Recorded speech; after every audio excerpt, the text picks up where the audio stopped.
Hello everyone, my name is doctor Hemlata. उम्मीद करते हैं आप सभी लोग अच्छे होंगे और अच्छे से तैयारी कर रहे होंगे।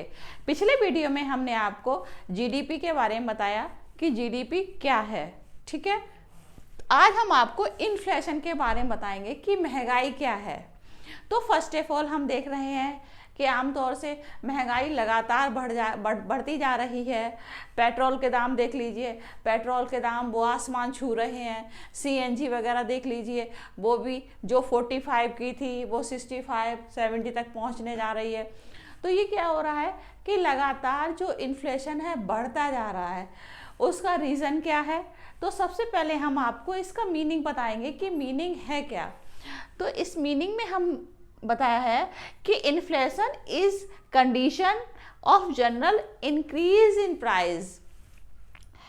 Example, reduction of value of money, कि जो मनी है, ठीक है, जो मुद्रा है उसकी वैल्यू कम हो जाती है। जैसे कि पहले क्या था कि पहले जो आलू 2 रुपए किलो मिलते थे, अब क्या हुआ, अब आपको 22, 24, 25, 30 तक मिलते हैं। ठीक है, तो उसे क्या है कि प्राइस की वैल्यू गिर गई है, मनी की वैल्यू क्या हो रही है, गिर रही है। और साथ में ये क्यों गिर रही है, उसका रीज़न क्या है कि लोगों के पास पैसा ज़्यादा हो रहा है। जब ज़्यादा पैसा होता है तो उस चीज़ की क्या करते हैं वो लोग, डिमांड ज़्यादा करते हैं। कोई भी चीज़ है, अगर व्यक्ति के पास पैसा ज़्यादा हो जाता है तो वो क्या करेगा, वो कहेगा चलो हम भी एक आईफोन खरीद लें, हम भी बढ़िया सा एक टीवी ले लें। तो क्या है कि प्राइस आने से, मनी आने से विभिन्न प्रकार की चीज़ों का लेने का मन करता है कि हम ये भी खरीद लें, हम वो भी खरीद लें। क्योंकि जो एक प्रोडक्शन होता है वो एक लिमिटेड तक होता है, मगर वांट्स, जो ह्यूमन वांट्स हैं वो अनलिमिटेड है।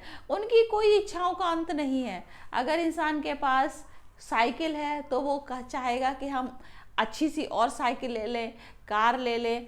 तो धीरे धीरे क्या है, उसकी जो ह्यूमन्स वांट्स हैं वो बढ़ती जाती हैं। तो इसमें हमने बताया कि जब ह्यूमन वांट्स बढ़ती हैं तो फिर क्या होता है कि डिमांड ज़्यादा होती है, किसी चीज़ की डिमांड ज़्यादा हो रही है तो फिर क्या होता है, उसके प्राइस अपने आप आसमान छूते हैं, प्राइस क्या होता है, बढ़ जाता है। अब हम देखेंगे उसके और कॉजेज़ क्या हैं कि जो प्राइस बढ़ रहे, इन्फ्लेशन हो रहा है, उसका और कॉजेज़ क्या क्या है। तो फर्स्ट है increase in demand and good and service. जो डिमांड है तो वो क्या हो रही, इंक्रीज है, बढ़ रही है। किस किस चीज़ में बढ़ रही है, गुड वस्तुओं में बढ़ रही है, और किस में बढ़ रही है, सर्विस में हम क्या क्या ले लेते हैं, जैसे आप जिम गए, आपने फेशियल कराया, तो ये क्या है, हम सर्विस ले रहे हैं। आप एरोप्लेन से विदेश में जा रहे हैं तो ये हमारी क्या है, सर्विसेज हैं। तो व्यक्ति क्या होता है, सर्विस लेता है तो उसके बदले क्या पे करता है, मनी को पे करता है। तो इससे भी, ये भी हमारा क्या है, इन्फ्लेशन का एक कारण है। तो इसमें कौन कौन से आते हैं, नंबर 1 आता है मनी सप्लाई। जो मनी की सप्लाई हो रही है तो वो भी हमारी क्या हो रही, लगातार बढ़ती जा रही है। मनी भी लोगों के पास ज़्यादा से ज़्यादा बढ़ता जा रहा है, तो क्या है, उसकी डिमांड भी ज़्यादा हो रही है। नेक्स्ट है population, increase in population. Inflation का एक कारण ये भी है कि भारत की जनसंख्या है वो लगातार बढ़ती जा रही है। क्या हो रही है, इंक्रीज हो रही है। ठीक है, तो जब बढ़ रही है तो उससे क्या हो रहा है कि डिमांड भी ज़्यादा हो रही है, कि जितने ज़्यादा लोग होंगे उतनी ज़्यादा उस चीज़ की डिमांड करेंगे। भाई खाने पीने की चीज़ ले लीजिए, अगर कोई व्यक्ति पनीर खा रहा है, ठीक, दूसरे व्यक्ति के पास अगर पैसे आ गए तो वो भी डिमांड करेगा कि भाई हमें भी पनीर खाना है। आप देखते जा रहे हैं सरसों का तेल है जो 50 रुपीज़ से 100 रुपये तक में चल रहा था, आज वो 250 रुपये तक हो गया है। उसका कारण क्या है, महंगाई लगातार और बढ़ रही है। प्रोडक्शन क्या हो रहा है, कम हो रहा है। कम होने का रीज़न क्या है कि भाई मकान बनते जा रहे हैं, ज़मीन कम होती जा रही है। और क्या हो रहा है, ज़मीन कम होने की वजह से क्या हो रहा है कि भाई जब खेती कम रह जाएगी तो भाई प्रोडक्शन किस चीज़ में होगा?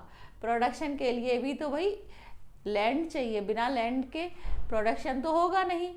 वैसे ही आप मैन्युफैक्चरिंग है, जैसे ये पेन बन रहा है, ठीक है, ये भी मैन्युफैक्चर होता है, तो इसमें भी रॉ मटेरियल की ज़रूरत पड़ती है भाई, प्लास्टिक की ज़रूरत पड़ती है, इंक की ज़रूरत पड़ती है, लेबर की ज़रूरत पड़ती है, एक लैंड की ज़रूरत पड़ती है जहाँ पे ये मैन्युफैक्चर होगा। तो इस सब चीज़ों की ज़रूरत पड़ती है, तो उससे क्या है, वो भी हमारी क्या होती है, इंक्रीज होती है। अब क्या है कि increase in black money, black money लगातार बढ़ती जा रही है। लोग जो बड़ी बड़ी इंडस्ट्री वाले लोग हैं या जो व्यापार करते हैं, तो वो क्या कर रहे हैं कि इकट्ठी मनी कर लेते हैं। जो एक मिडिल क्लास का है या लोअर क्लास का है, पैसा क्या करता है, जमा करता है। बैंकों में देखा होगा कि पीएनबी है, पीएनबी में रेनॉल्ट का घोटाला हुआ, तो इस तरह से कितने सारे आपके सामने घोटाला सामने आए कि ये घोटाला चल रहा है, वो किंगफिशर में घोटाला हुआ तो वो भी विदेश में लेके चले गए। तो क्या हो रहा है, यहाँ का पैसा क्या होता है, जो मनी होती है वो विदेश में ले जा रहे हैं, तो उससे भी क्या होगा कि जो इन्फ्लेशन है वो बढ़ रहा है। नेक्स्ट हम देखेंगे इंक्रीज इन एक्सपोर्ट। अच्छा, क्या हो रहा है कि अगर इंडिया में कोई भी चीज़ प्रोडक्शन हो रहा है तो वो एक्सपोर्ट हो रही है। एक्सपोर्ट क्या, विदेश में चली जा रही है। आपने देखा होगा कि राइस के दाम क्यों लगातार बढ़ते जा रहे हैं। जो राइस है, वो चावल है, उसमें क्या हो रहा है कि बढ़ोतरी, चावल लगातार महंगा होता जा रहा है। उसमें क्या है कि डिमांड ज़्यादा है, विदेशों में चावल लोग ज़्यादा खाते हैं, वीट का यूज़ कम करते हैं, तो उसमें क्या है कि डिमांड जहाँ पे ज़्यादा होती है वो यहाँ पर इंडिया में एक्सपोर्ट हो रही चीज़, जिससे क्या हो रहा है कि यहाँ पर उस चीज़ की शॉर्टेज हो जाती है। जब किसी चीज़ की कमी हो जाती है तब क्या होती है, डिमांड तो लगातार हो रही है तो वो चीज़ महंगी हो जाती है। महंगी होने का क्या कारण होता है कि अगर आपके पास 100 किलो लड्डू है, ठीक है, आप उन लड्डू को आपको सबको बांटने हैं, अचानक 1000 लोग आ गए, तो भाई आप कैसे डिस्ट्रीब्यूट करेंगे? डिमांड तो भाई एक प्रोडक्शन है वो एक लिमिटेड है, लेकिन वो डिमांड क्या है, बहुत सारे लोग आए, मुझे भी चाहिए, तो आप डिस्ट्रीब्यूट कैसे वो करेंगे? आप दो चीज़ों से कर सकते हैं। आप कहेंगे कि भाई ये कॉस्ट इसकी 100 रुपये है, आप लेना हो तो लीजिए, वरना मत लीजिए। तो इससे भी क्या हो रहा है कि डिमांड लगातार और चीज़ों में बढ़ती जा रही है। तो ये भी हमारा एक रीज़न है एक्सपोर्ट का। नेक्स्ट है डेफिसिट फाइनेंसिंग, कि लगातार एक डेफिसिट की तरफ हमारी जो कंट्री है वो थोड़ा सा डेफिसिट भी हो रही है, कि जब किसी चीज़ का प्रोडक्शन हो रहा है और यहाँ पे इनकम कम है तो विदेश से भी उधार, आईएमएफ से भी पैसा लिया जाता है। आप रोड वगैरह देखते हैं तो क्या हो रहा है, रोड्स वगैरह में भाई जो वहाँ पर काम हो रहा है तो विदेशों से भी, जो आईएमएफ, वर्ल्ड बैंक से भी क्या करते हैं, पैसा लेते हैं। तो जब पैसा लेंगे तो फिर हमें उसको देना भी पड़ेगा भाई, उसके बदले हम क्या करेंगे, हम अपनी जो प्रोडक्शन हुआ वो वाली चीज़ें देंगे, भाई आप ये ले लीजिए। क्योंकि उधार हम कोई भी चीज़ लेते हैं तो साथ में हमें उसको इंटरेस्ट पेमेंट भी तो करना पड़ता है, हम इंटरेस्ट के रूप में क्या दे रहे हैं, तो उससे भी क्या हो रहा है कि हमारा इन्फ्लेशन बढ़ता जा रहा है। ये भी हमारा एक मेजर कारण है। अब हम बताएंगे ये क्या है, decrease in supply good and service. जो गुड और सर्विस की सप्लाई है वो डिक्रीज क्यों हो रही है, उसका भी रीज़न है। जैसे कि वॉर है, आपने देखा होगा रसिया और यूक्रेन में क्या हुआ, अच्छी खासी वॉर चल रही है, उससे क्या हुआ, वॉर के कारण जो वस्तुएं हैं, जो गुड्स और सर्विस है वो महंगी हो गई है। एरोप्लेन से जो इंडिया में लोग आए वो जैसे 20,000 रुपये 30,000 रुपये जो टिकट थी वो जस्ट डबल कर दी। तो उससे क्या हुआ, महंगाई एकदम अचानक आ गई। किस लिए आ गई, क्योंकि वहाँ पर वॉर हो रहा था, वहाँ पे खाने पीने की चीज़ें एकदम महंगी हो गई। वही रीज़न ये है कि वहाँ पर ना चीज़ें आ पा रही हैं, और आ रही हैं तो बहुत मुश्किल से आ रही हैं। तो जो वॉर के समय भी डिमांड होती है क्या बढ़ जाती है, किसी चीज़ की महंगाई बढ़ जाती है, तो वो वॉर के समय भी होता है। अब नेचुरल क्लाइमेटिंग है, जैसे कि अचानक बाढ़ आ गई, अचानक वर्षा हो गई, अचानक सूखा पड़ गया, तो जो डिजास्टर वगैरह होते हैं उससे भी क्या है, इन्फ्लेशन बढ़ जाता है।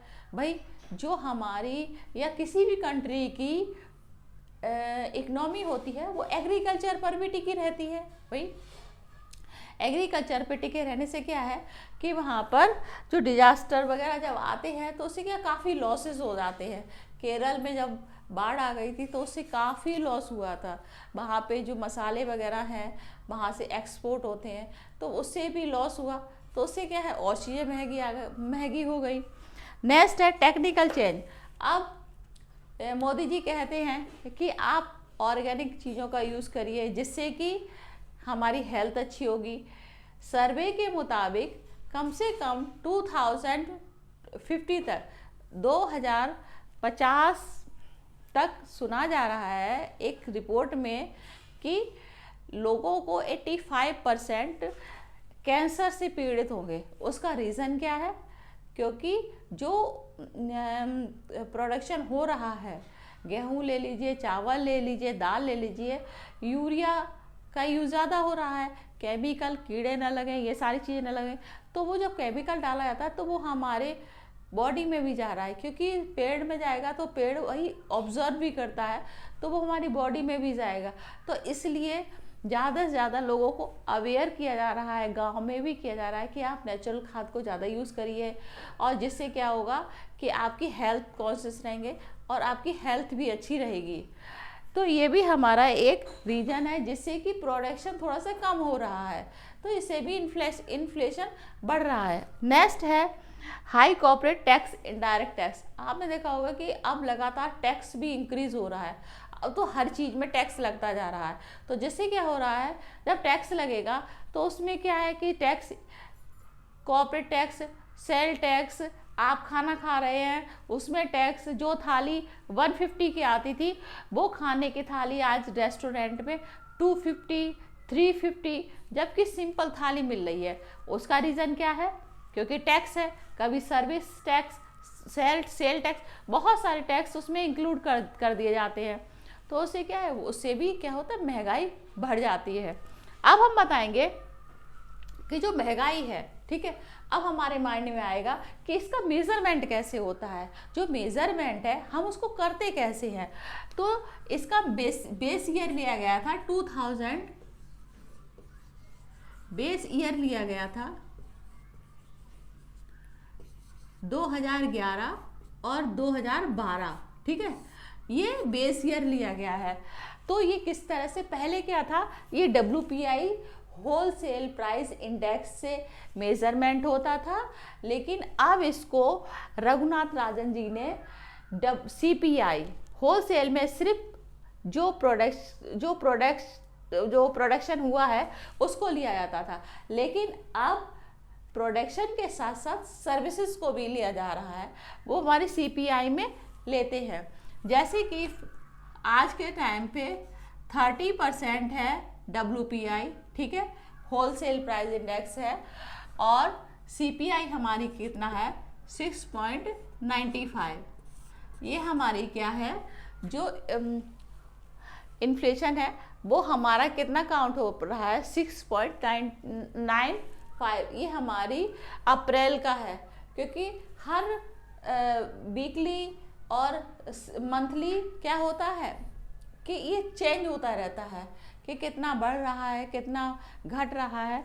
तो ये सारा इंडेक्स में आ जाता है कि कितना बढ़ रहा है इन्फ्लेशन और कितना घट रहा है। तो वो सारी काउंट हमारी ये बेस ईयर से ही ली जाती है। अब हम आपको बताएंगे कि जो इन्फ्लेशन है, ठीक है, वो कितने टाइप का होता है, ठीक। तो ये हमारे 3 टाइप का होता है। एक होता है डिमांड पुल इन्फ्लेशन, सेकंड है कॉस्ट पुल इन्फ्लेशन, और थर्ड है हमारा बिल्ट पुल इन्फ्लेशन। जो डिमांड पुल इन्फ्लेशन है तो वो हमारी प्रोडक्ट को लेके होता है। जैसे कि अब कोई प्रोडक्ट बनता है, ठीक है, अब हमारा प्रोडक्ट क्या बना है, जैसे कि मोबाइल बना है, जो मोबाइल बना है, ठीक है, ये हमारा प्रोडक्ट बना, ठीक। तो इसमें क्या है, फैक्टर कॉस्ट अगर बढ़ जाती है तो फैक्टर कॉस्ट में हम क्या लेते हैं, फैक्टर कॉस्ट में हम लेंगे लैंड, लेबर, कैपिटल और एंटरप्रेन्योर, उद्यमी को लेते हैं। ठीक है, ये चार चीज़ों से हमारा जो फैक्टर कॉस्ट है ये चार चीज़ों को बन के बनता है। ठीक है, कोई भी प्रोडक्ट बन रहा है तो ये चार चीज़ों का तो यूज़ होता ही है। कोई भी चीज़ वस्तु बन के जब तैयार होती है तो इन चार चीज़ों से बन के तैयार होती है। अगर मोबाइल बन रहा है तो वहाँ पे कोई भी, जब मोबाइल बनेगा तो कहाँ बनेगा, उसके लिए एक जगह देखी जाएगी कि भाई कहाँ पे बनेगा, एक कमरा है तो हमें लैंड खरीदनी पड़ेगी या हम लीज पे ले लेंगे।